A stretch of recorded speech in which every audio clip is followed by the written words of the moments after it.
Hello, ഹെൽമിലോടുന്ന YouTube ചാനലിലേക്ക് എല്ലാവർക്കും സ്വാഗതം. ഞാൻ ബെൻസി. രാവിലെ തന്നെ നമ്മുടെ പൂച്ചച്ചാരിതാ മതിലേ കയറി ഇരിപ്പുണ്ട്. ഇടയ്ക്ക് ഉറങ്ങുന്നു, ഇടയ്ക്ക് അങ്ങോട്ടും ഇങ്ങോട്ടും നോക്കുന്നു. ഞാൻ കൈയെടുത്ത് ഷൂ ഷൂ എന്നൊക്കെ വിളിക്കുമ്പോഴാണ് തിരിഞ്ഞൊന്ന് നോക്കുന്നതും അനങ്ങുന്നതും. അല്ലെന്നുണ്ടെങ്കിൽ സ്റ്റാച്ചുവിൻ്റെ കൂട്ട് ഇങ്ങനെ ഇരിപ്പുണ്ടേ. അപ്പോൾ ഇദ്ദേഹം മാത്രമല്ല, വേറെയും പല പൂച്ചകളും ഉണ്ട്. നിങ്ങളെല്ലാ വ്ളോഗിലും ഓരോരുത്തരെ കാണുന്നുണ്ട്. അപ്പോൾ ഈ മീൻ വെട്ടുന്നത് ഇട്ട് കൊടുക്കുന്നത് കൊണ്ട് തന്നെ കൂടുതൽ സമയം ഇവിടൊക്കെയാണേ. ജോസാൻ വഴക്ക് പറയും, നീ ഓരോന്ന് ശീലിപ്പിച്ച് വെച്ചേക്കുന്നത്, നീ ഓരോന്ന് ഇട്ട് കൊടുക്കുന്നുണ്ടാവുന്നതിന്റെ കാരണം ജോസാന്റെ വണ്ടിയുടെ സീറ്റ് മൊത്തം വള്ളിപ്പറിച്ച് വെച്ചേക്കുക. ഇപ്പൊ വിറകൊക്കെ അടുക്കി വെച്ചൊന്ന് സെറ്റായല്ലോ, എല്ലാം നന്നായിട്ട് ഉണങ്ങിയൊക്കെ വരുന്നു. അതുകൊണ്ട് ഇപ്പൊ കൂടുതലും ദിവസങ്ങളിൽ ഞാൻ ആ വിറകടുപ്പാണ് കത്തിക്കുന്നത് കേട്ടോ. ആ വിറക് കത്തുമ്പോൾ ഉള്ളൊരു മണം എനിക്ക് ഭയങ്കര ഇഷ്ടമാണ്. അപ്പൊ ഒരുമിച്ച് കൊണ്ട് പെരയ്ക്കകത്ത് അടുക്കളയിൽ ഇടത്തില്ല, ഓരോ ദിവസത്തേക്ക് ആവശ്യമുള്ളത് മാത്രമേ എടുക്കത്തുള്ളേ. ഈ വീഡിയോ ആക്ച്വലി ഞാൻ നേരത്തെ എടുത്ത് വെച്ചിരുന്നതാണ്, എനിക്ക് എഡിറ്റ് ചെയ്യാൻ ടൈം കിട്ടാഞ്ഞതാ. ഇതിന് ശേഷമാണ് ഇന്നലത്തെ വീഡിയോ ഞാൻ ഷൂട്ട് ചെയ്തിട്ടത്. അപ്പോൾ എന്താണ്, കമൻറ്റ് വായിക്കുമ്പോൾ തന്നെ മനസ്സിലാകും നിങ്ങൾ എത്രത്തോളം എന്നെ സ്നേഹിക്കുന്നു, എത്രത്തോളം സപ്പോർട്ട് ചെയ്യുന്നു എന്നുള്ളത്. ഒത്തിരി നന്ദിയുണ്ട് കേട്ടോ. അതുകൊണ്ടാണല്ലോ എന്നും പറഞ്ഞ് നിങ്ങളെയും ബോറടിപ്പിക്കുന്നില്ല, നിങ്ങളും ചിന്തിക്കും എന്നും ബെൻസിക്ക് ഇത് മാത്രമേ പറയാനുള്ളൂ, ബെൻസി ഞങ്ങൾ ഓൾറെഡി സപ്പോർട്ട് ചെയ്യുന്നുണ്ടല്ലോ എന്ന് ചിന്തിക്കും. അപ്പോൾ അതിനകത്ത് ഞാൻ ഒന്നുകൂടെ വിട്ടെന്ന് പറഞ്ഞു, എങ്കിലും ഇത്തിരി ഒന്ന് സെറ്റാവുന്നത് മതി കേട്ടോ. ഞാൻ അതിനുശേഷം അതല്ലെങ്കിൽ പോലും ഇടയ്ക്കൊക്കെ എനിക്ക് ഡെയിലി ഇടാൻ പറ്റുമെന്നുണ്ടെങ്കിൽ ഞാൻ തീർച്ചയായിട്ടും ഇടുമേ. കാരണം എൻ്റെയും കൂടി ഒരു ഇതാണല്ലോ അതങ്ങനെ ചെയ്യണമെന്നുള്ളത്. കാരണം ഒരു യൂട്യൂബ് ചാനൽ അത്യാവശ്യം നല്ല രീതിയിൽ പോകണമെന്നുണ്ടെങ്കിൽ കുറേ കാര്യങ്ങൾ ശ്രദ്ധിച്ചേ പറ്റത്തുള്ളൂ. അതിലൊന്ന് തന്നെയാണ് ഇതും റെഗുലറായിട്ട് വീഡിയോ ഇടുക എന്നുള്ളത്. അപ്പം ഇത് കണ്ടപ്പോൾ നിങ്ങൾ തീർച്ചയായിട്ടും ചിന്തിച്ചാണ്, അയ്യോ ബെൻസി താണ്ട ചാക്ക് പൊക്കിയിട്ട് ഡയറക്റ്റ് അതിനകത്ത് കൈയിടുന്ന ഇഴജന്തുക്കളും എല്ലാം കാണുമോ? അപ്പോൾ പേടിക്കേണ്ട കേട്ടോ, എനിക്ക് ആഘോഷം നന്നായിട്ട് കാണാൻ പറ്റും. അങ്ങനെ ആ രീതിയിലാണ് അടുക്കി വെച്ചിരിക്കുന്നത്. നോക്കിയാണ് ഓരോ വിറകും എടുക്കുന്നത്, അങ്ങനെ പേടിക്കാനൊന്നുമില്ല. അപ്പോൾ ഇന്നത്തേക്കുള്ള വിറക് ശേഖരിച്ചു, ഇനി അടുപ്പ് കത്തിക്കണം. ചാരം വാരി അന്നെന്നുള്ളത് പറമ്പിൽ കളയത്തില്ല, ഇതുപോലൊരു കവറിനകത്താക്കി വെക്കും. ഇപ്പോൾ ഒരു കവർ നിറഞ്ഞു, അടുത്ത കവർ എടുത്തു. ഇനിയിപ്പോൾ മഴയാണല്ലോ, കുറച്ച് ആ പറമ്പിലോട്ടൊന്ന് വെതറി കൊടുക്കണം. ആദ്യമൊക്കെ ഞാൻ ചാരം വരുന്നത് കൈ കൊണ്ടായിരുന്നു. അപ്പോൾ ഒത്തിരി പേര് പറഞ്ഞു ഒന്നുകിൽ ഗ്ലൗസ് ഉപയോഗിക്കൂ, അല്ലെന്നുണ്ടെങ്കിൽ അതിന് വേണ്ടി ഒരു തവി എടുത്ത് വെക്കൂ. ഇപ്പോൾ അതിന് വേണ്ടി മാറ്റി വെച്ചിരിക്കുന്ന തവിയാണിത്. അപ്പോൾ എന്താണ്, അടുക്കളയിൽ പാചകം ചെയ്യുന്ന വീട്ടമ്മമാർ, ഇതുപോലെ അടുപ്പ് കത്തിക്കുന്ന വീട്ടമ്മമാർ കുറച്ചൊക്കെ നമ്മൾ ഒന്ന് ശ്രദ്ധിച്ചാൽ നമ്മുടെ വിരലും കൈയും ഒക്കെ ഇത്തിരി ഒന്ന് വൃത്തിയായിട്ടിരിക്കും, അത്രയേ ഉള്ളൂ. എങ്കിലും ഈ കരിപ്പാത്രം കഴുകുമ്പോൾ ഞാൻ ഗ്ലൗസ് ഒന്നും ഇടാറില്ല കേട്ടോ, അല്ലാതെ തന്നെയാണ് തേച്ച് കഴുകിയെടുക്കുന്നത്. രാവിലെ തൊട്ടേ മഴക്കോളാണ്. ഇത്തിരി ഒന്ന് തോർന്നപ്പോഴാണ് ഞാൻ മുറ്റത്തിറങ്ങി വിറവെടുത്തതും കാര്യങ്ങളൊക്കെ ചെയ്തതും. അത് കഴിഞ്ഞാൽ ഉടനെ വീണ്ടും പടേന്ന് പെയ്തു തുടങ്ങിയിട്ടുണ്ട്. ചിലപ്പോഴൊക്കെ അങ്ങ് നോൺ സ്റ്റോപ്പായിട്ട് പെയ്യും. ഇന്നത്തെ ലഞ്ച് എന്ന് പറയുന്നത് വളരെ സിമ്പിളാണ്, എന്നാൽ വളരെ ടേസ്റ്റിയാണ്. ഞങ്ങൾക്ക് രണ്ടുപേർക്കും ഭയങ്കര ഇഷ്ടമുള്ള ഒരു കോമ്പിനേഷനാണ്. ഞാൻ കുറേ നാളായിട്ട് ഈ പയർ തിരക്കി നടന്നു, എനിക്ക് കിട്ടിയില്ല. എനിക്ക് തോന്നുന്നു സപ്ലൈകോയിലോ ഒക്കെ ഇത് വരുന്ന, ഞങ്ങൾ കൂടുതലും സപ്ലൈകോയിൽ നിന്നാണ് മേടിക്കുന്നത്. അപ്പോൾ ഇത് വരുന്ന ഉടനെ തീരുന്ന ഒരു സംഭവമാണെന്ന് തോന്നുന്നു വൻപയർ. കഞ്ഞി കുടിക്കാനായാലും ചോറിനായാലും ഭയങ്കര ഇഷ്ടമാണ്. എനിക്ക് മാത്രമല്ല, എൻ്റെ ചേച്ചി ഉണ്ടല്ലോ ബോംബെയിലെ ബിജീസ് കിച്ചൺ, അവൾക്കിത് ഭയങ്കര ഇഷ്ടമാണ് ഇതിൻ്റെ തോരൻ. അപ്പോൾ ഇത് കഴിവതും ഒരു മുറത്തിലോ പാത്രത്തിലോ ഒക്കെ ആയിട്ട് കല്ലും മണ്ണും ചപ്പും ഒക്കെ ഉണ്ടെങ്കിൽ അതൊക്കെ പെറുക്കി കളഞ്ഞിട്ട് വേണം വെള്ളം ഒഴിച്ചിടാനായിട്ട്. ഞാൻ അങ്ങനെ നേരത്തെ വെള്ളം ഒഴിച്ച് കുതിരാനിടുക അങ്ങനെയൊന്നും ഇല്ല കേട്ടോ. കാരണം പലരും എൻ്റെ അടുത്ത് പറയാറുണ്ട് അങ്ങനെ ചെയ്യണം, നേരെ പെട്ടെന്ന് വെന്ത് കിട്ടും. പക്ഷേ എനിക്ക് അങ്ങനെ തോന്നിയിട്ടില്ല. അല്ലാതെ തന്നെ ഞാൻ പെട്ടെന്ന് വെന്ത് കിട്ടാറുണ്ട്. ഞാൻ പച്ചപ്പയറായാലും വെള്ളപ്പയറായാലും ഈ പയറായാലും എപ്പോഴാണോ കുക്ക് ചെയ്യെടുക്കുന്നത് അന്നേരം തന്നെ കഴുകിയെടുക്കാറ്. അപ്പോൾ അത് അങ്ങനെ വെള്ളത്തിലിട്ട് വെക്കാറില്ല. അപ്പോൾ അങ്ങനെ ചെയ്യുന്നവരങ്ങനെ ചെയ്തോണേ. അപ്പൊ ഇത് ഈ മാസത്തെ റേഷൻ സാധനങ്ങളുടെ കിറ്റിനകത്ത് കിട്ടിയ പയറാ. അപ്പൊ ഞാനിത് കുക്കറിലാണ് വേവിച്ചെടുക്കുന്നത്.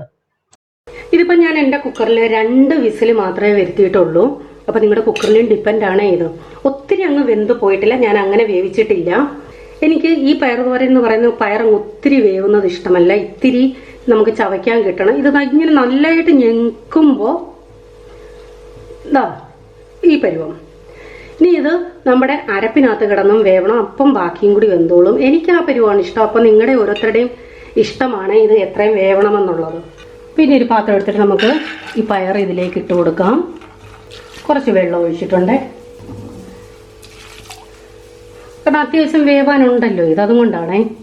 മസാലയ്ക്കായിട്ട് കുറച്ച് തേങ്ങ, സവാള, വെളുത്തുള്ളി കുറച്ച് നന്നായിട്ട് വേണം. പിന്നെ ഉപ്പ്, മഞ്ഞൾപ്പൊടി, പച്ചമുളക് അരിഞ്ഞിട്ടിട്ടുണ്ട്, കറിവേപ്പില, ഇതെല്ലാം കൂടി കൈ കൊണ്ട് നന്നായിട്ടൊന്ന് ഞെരിടണേ.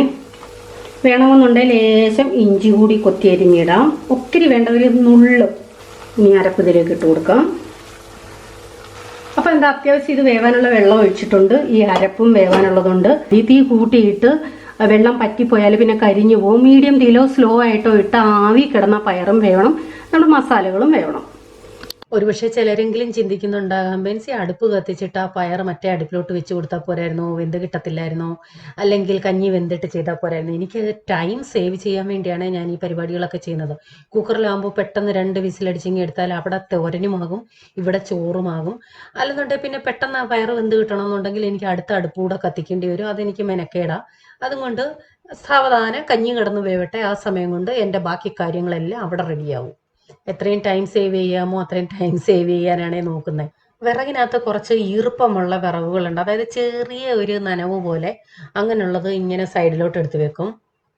ഇത് പലരും കമന്റിൽ കൂടിയും പറഞ്ഞു തന്നിരുന്നു. ഞാൻ ഇടയ്ക്കൊക്കെ ഇങ്ങനെ ചെയ്യാറുണ്ട് കേട്ടോ. നമ്മുടെ ഈ അടുപ്പെന്ന് പറയുന്നത് ഒന്ന് ചൂടാകുമ്പോൾ അതിൻ്റെ പരിസരമൊക്കെ നല്ല ചൂടായിരിക്കും. ഇവിടെ നന്നായിട്ട് ആവി വന്നു. ഒന്ന് ഇളക്കാം. നല്ല മണം വരുന്നുണ്ട് പയറുതോരൻ്റെ. എനിക്ക് ഭയങ്കര ഇഷ്ടമാണ് ഈ പയറുതോരൻ. അത്യാവശ്യം എന്താ വെള്ളം വറ്റിയിട്ടുണ്ടെങ്കിലും വെള്ളമയം ഉണ്ട്. അത് കുഴപ്പമില്ല, നമുക്കത് വേവണമായിരുന്നല്ലോ പയർ നമ്മൾ നന്നായിട്ട് വേവിച്ചെടുത്താൽ പിന്നെ അരപ്പും ഒക്കെ ഇട്ട് ആ സവാളയും തേങ്ങയൊക്കെ വേവണമല്ലോ എന്തായാലും. അപ്പോൾ വീണ്ടും വേവിക്കുമ്പോൾ പയർ കുഴഞ്ഞു പോകും. അതിനാണ് ഇങ്ങനെ വേവിച്ചെടുക്കുന്നത്.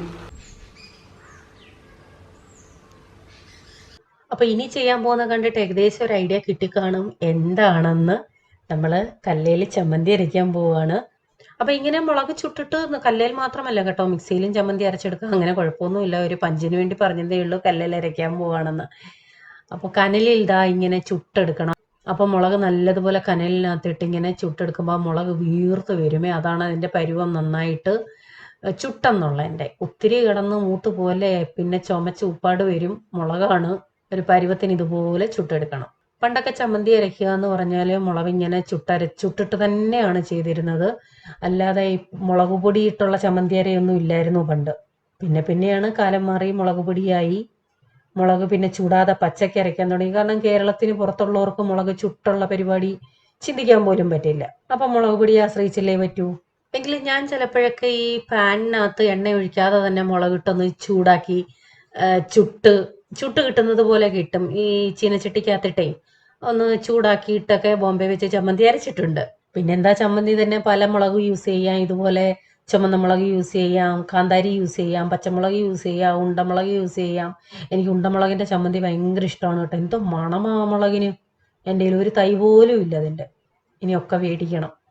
അപ്പം അത്യാവശ്യം ഇത്തിരി എരിയുള്ള ചമ്മന്തിയാണ് ഞാൻ ഉണ്ടാക്കുന്നത്. അപ്പോൾ ആദ്യമായിട്ട് കാണുന്ന കുട്ടികൾ വിചാരിക്കും, എൻ്റെ ചേച്ചി എങ്ങനെയാണ് ഈ മുളക് പരുവത്തിന് ചുട്ടെടുക്കുന്നതെന്നൊക്കെ. തീർച്ചയായിട്ടും അറിയാത്ത കുട്ടികളും കാണുമേ. അപ്പം മുളക് ചുട്ടെടുത്ത ശേഷം എന്താണ് ഇതുപോലെ കൊട്ടി അതിൻ്റെ ചാരമൊക്കെ ഒന്ന് കളയുന്നത് നന്നായിരിക്കും. അല്ലെങ്കിൽ ഒന്ന് തുടച്ചെടുക്കാം. ഉപ്പ്, മുളക്, ഉപ്പും മുളകും പുളി വന്നു.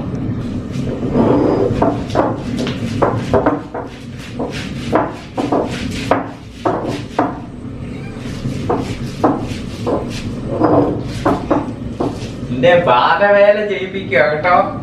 എന്നെ ബാലവേല ചെയ്യിപ്പിക്കും. നിങ്ങളെല്ലാരും കാണട്ടെ. ബാലവേല ശിശു ബാലവേല ശിശു. പിന്നെ ഇന്നലെ രണ്ട് കമന്റ് ഇട്ട് കുറച്ച് കുഞ്ഞുങ്ങളെ പോലെ അന്ന്, അതുകൊണ്ടാണ് ഞാൻ പറഞ്ഞേ ബാലവേല.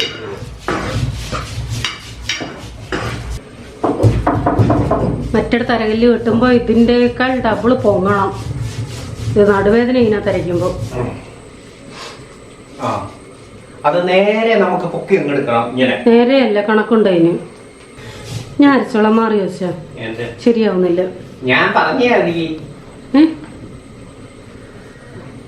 ഞാൻ അരയ്ക്കാം. ചോദിച്ചാൽ അറിയത്തില്ല ചോദിച്ചാ.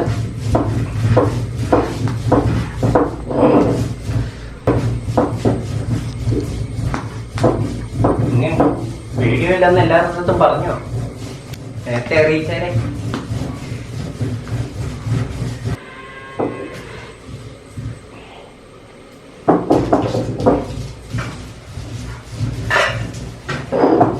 ഞാൻ ചമ്മന്തി അരയ്ക്കാൻ തുടങ്ങിയപ്പോൾ എൻ്റെ നിന്ന് പിടിച്ചു മേടിച്ചതാ. വേണ്ട, ഞാൻ അരച്ചു തരാം എന്നും പറഞ്ഞു. എന്നിട്ട് പകുതി ഇട്ടേച്ച് പോയി.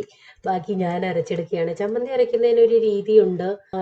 എല്ലായിടത്തും അങ്ങനെയാണോ എന്ന് എനിക്കറിയില്ല. എനിക്ക് തോന്നുന്നു കൊച്ചിലെ അമ്മ ഇങ്ങനെ പറഞ്ഞു തരാറുണ്ടായിരുന്നു. ആദ്യം ഉപ്പും മുളകും നന്നായിട്ട് അരയ്ക്കണം, പിന്നെ ആണോ പുളി, അതോ തേങ്ങ നന്നായിട്ട് അരച്ചതിന് ശേഷമാണോ പുളി എന്ന് ഓർക്കുന്നില്ല, ലാസ്റ്റിലാണ് കൊച്ചുള്ളി അരയ്ക്കുന്നത്. പിന്നെ എല്ലാം കൂടി മിക്സ് ചെയ്തൊന്ന് ചതച്ച് ഉരുട്ടിയെടുക്കും. ജോസൻ ആദ്യം തന്നെ ഉള്ളി അരയ്ക്കാൻ പോയി, അത് കഴിഞ്ഞ് തേങ്ങ അരയ്ക്കാൻ പോയി. പിന്നെ ഞാൻ ഓരോന്നും പറഞ്ഞു കൊടുത്തു. ആദ്യം ഉള്ളി അരയ്ക്കണം, പിന്നെ മുളക് അരയ്ക്കണം. എന്നിട്ട് പകുതിയായപ്പോൾ പറഞ്ഞു, ബാക്കി നീ അരച്ചോ ഇനി. എന്നിട്ട് ലാസ്റ്റിൽ അരച്ച് കഴിഞ്ഞിട്ട് ഉരുട്ടിയെടുക്കുമ്പം ഞാൻ ഉരുട്ടിയെടുക്കാം, എന്നിട്ട് പറയണേ ഞാൻ അരച്ചേന്ന്.